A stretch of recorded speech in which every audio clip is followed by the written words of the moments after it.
J'étais infirmière pendant 4 ans avant de commencer ma formation de sage-femme et en fait pendant mon travail d'infirmière j'ai exercé en salle d'accouchement et c'est vraiment quelque chose qui m'a plu et j'ai découvert le métier de sage-femme comme ça. Depuis toute petite, ce qui m'intéresse, c'est le milieu des soins, la médecine. Et en fait, à l'adolescence, je me suis rendu compte que ce qui me passionnait vraiment, c'était la santé des femmes, tout ce qui tourne autour de la grossesse, la contraception. Et j'avoue que j'étais un peu curieuse aussi de découvrir ce qui se cachait derrière le mystère de l'accouchement.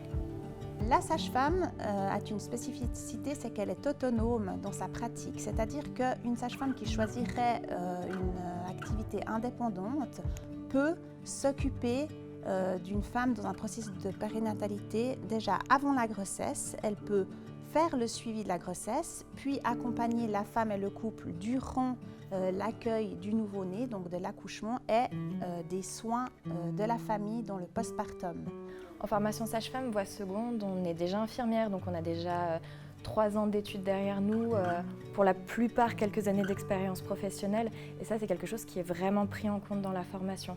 La particularité de la filière sage-femme, c'est qu'il y a 50% de théorie et 50% de pratique.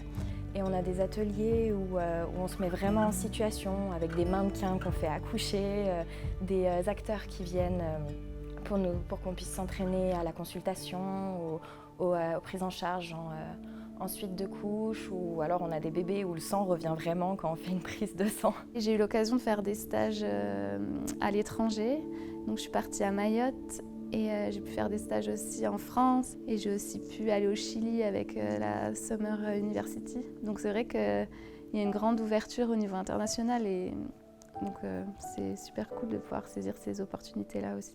Grâce à tous les stages que l'on fait, on rencontre un grand nombre de professionnels et de lieux de stage qui permettent de développer son identité professionnelle.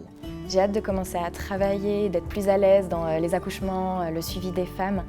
Et puis à moyen terme, j'aimerais partir dans des pays où il y a moins de moyens et pratiquer avec d'autres types de populations. Je pense que c'est important de réaliser ses rêves et d'aller au bout de ses rêves. Et puis c'est vrai que il n'y a pas un moment pour... c'est jamais trop tard en fait pour débuter ses études ou reprendre ses études si c'est un nouveau parcours. Lausanne, c'est un beau cadre pour faire ses études et puis à ESAV aussi, on peut habiter sur place, on côtoie d'autres gens de différentes filières. Ouais, franchement, c'est un bel endroit pour se sentir bien pendant ses études.